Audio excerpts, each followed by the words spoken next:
Nze Senkai Jonathan ndi no primary 7 okuba bbulooka tuzikuba kufuna mu ssente ez'okusomero ne school fees n'ekyokulya. Ku Monday tuddayo enkya kusoma nga 16 naye tugenda okuddayo okusoma bagenda tusigala ng'era batubanja school fees eza ttaamu tu batugenda tutandika ttaamu ey'okusatu. Naye zino bbulooka zitukuba zikyali mbisi kitunyigiriza nnyo okuddayo ku ssomero nga bakyatubanja ate ne tutuukayo ne batugamba ssente ezasigayo zonna mulina ozisasula. N'olwekyo tuba tulina okukomawo ewaka ne tubeera nga tukyakuba bbulooka awo nga we tuddayo okusoma ku ssomero baba batukkiriza nga tumaze osasula ebbanja erisigaddeyo. Mama waffe amenyeka nnyo jasiti ekifuwa wadde mukazi okusotta ttaka yatusotera ffe ne tulisomba. Olumu alwala ne tusotta ettaka ne tulisomba ne tumala ne tulikuba kubanga anyigiriza nnyo mu kifuba. Olumu ebigere bimulumye, olumu awulira obulumi mu kifuba ne tusalawo ne tukola paka we tuzimaliriza ate nga n'empeke kizibu.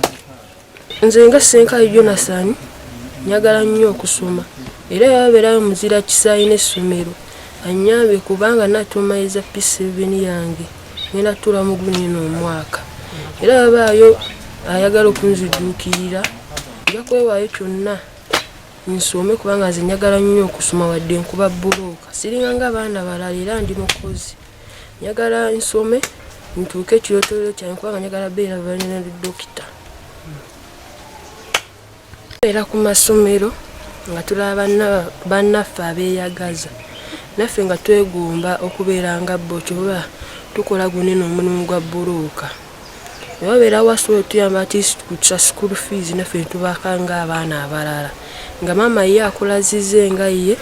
nga waliwo atuyamba okussa ku school fees kuba naffe twagala okubeerako ng'abaana abalala bebeeyagaza. Amanya gange nze Nasaka Allen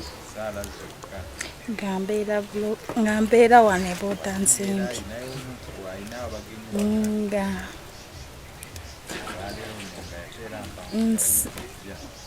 nsaba okunyamba ku lw'emirimu gyange gino gye nkola kubanga nkuba bbulooka nenfunamu ekyokulya n'ekyokunywa nembeera nti bwefisaawo nensobola okugamba nti nensasula fees naye nga nina abaana 3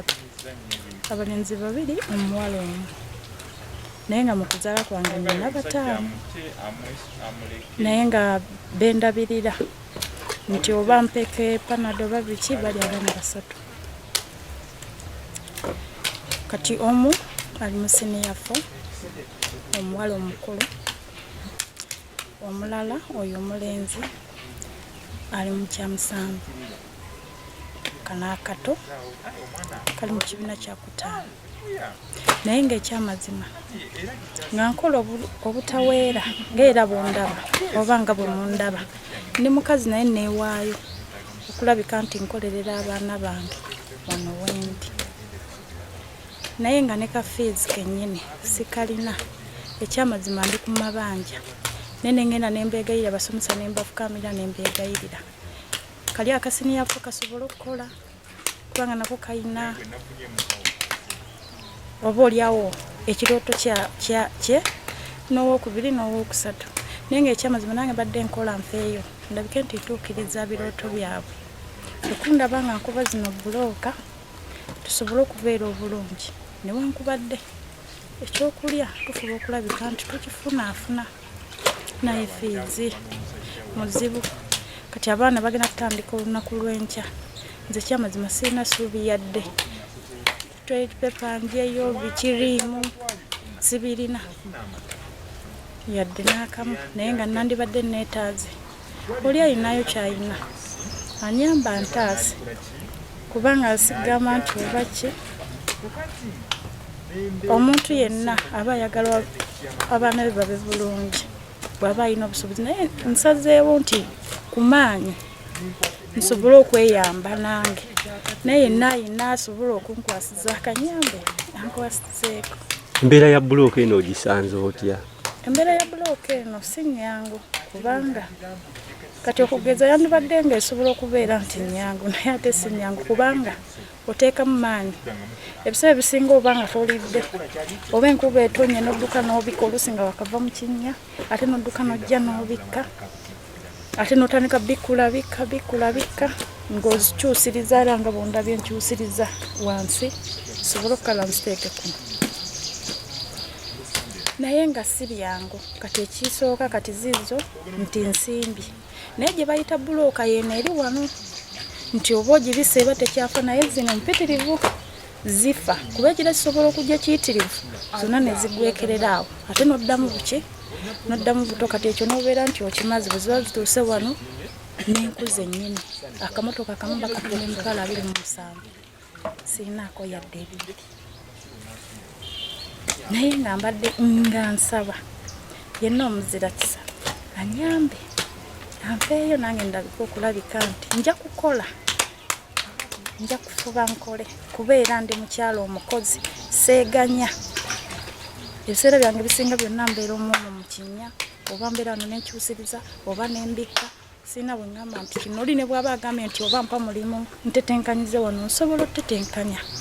Ndi mukazi agamba nti akasente k'abaana bange ngula ebitabo peeni buli kimu bafune amagezi mu maaso kubanga balina ebirooto byabwe nga bo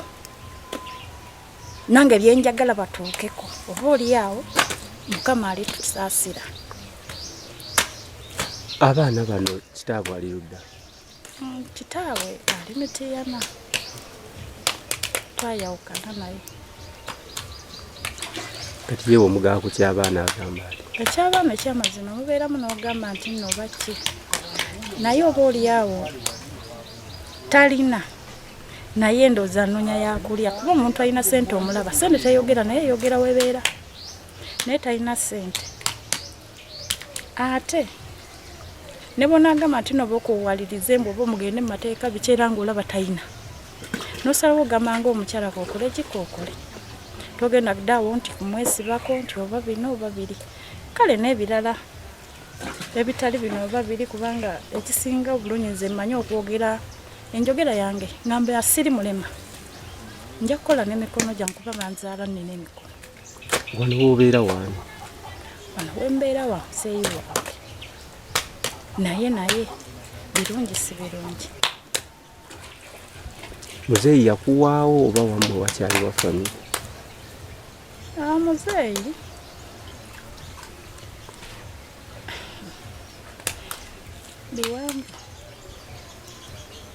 biwanvu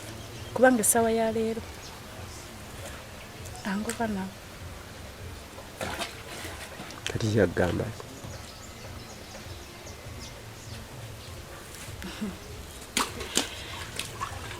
muzeeyi wange nkiwa ne bw'aba alabye muzeeyi yangoba ne mugamba sijja vaawo oba oli awo nja kuvaawo naye si kyangu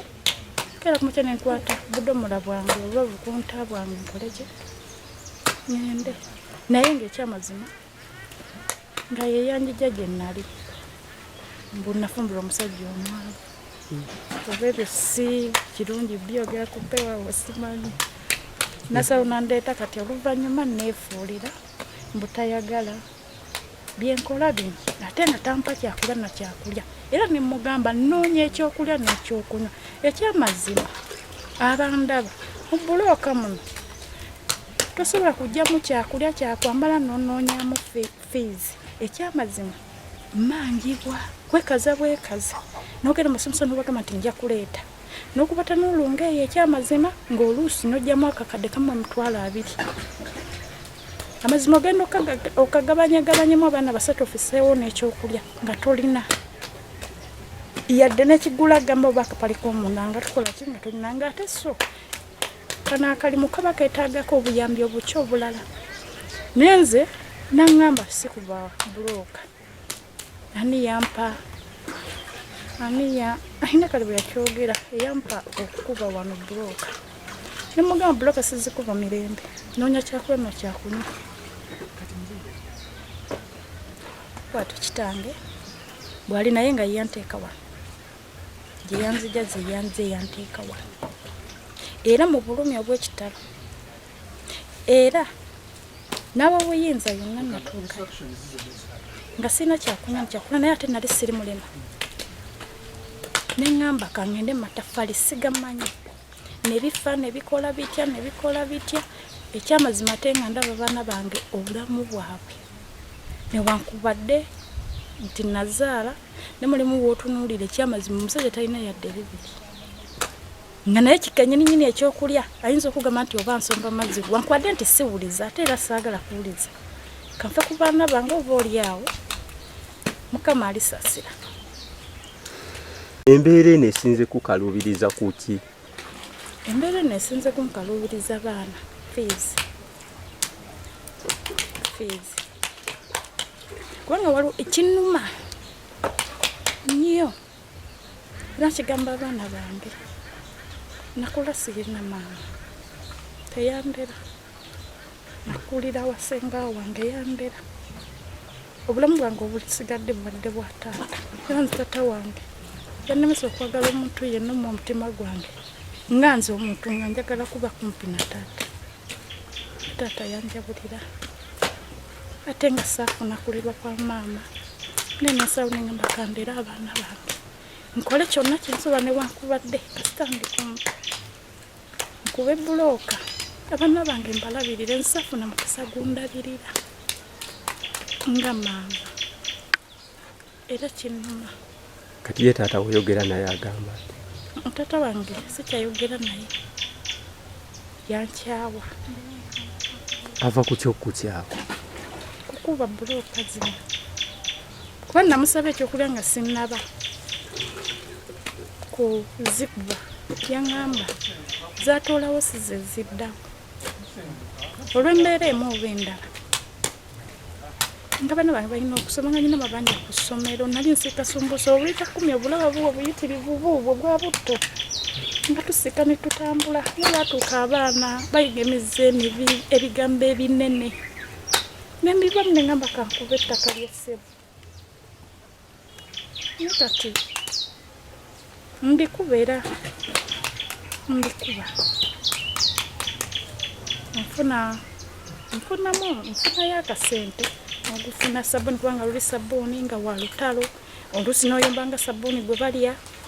oluusi bamulese mazzi n'oyabika naye kati tusobola okufunayo ekitole kya sabbuuni eky'2,000 kati baakisa kya 500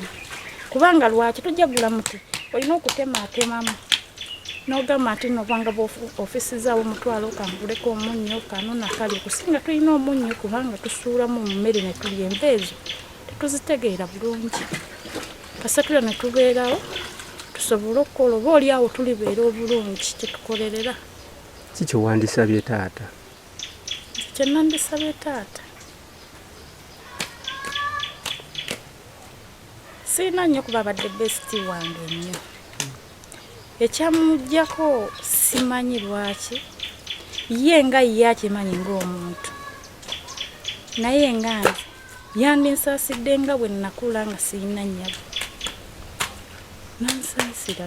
naddamu nandabirira oba nga bwe yali andabirira.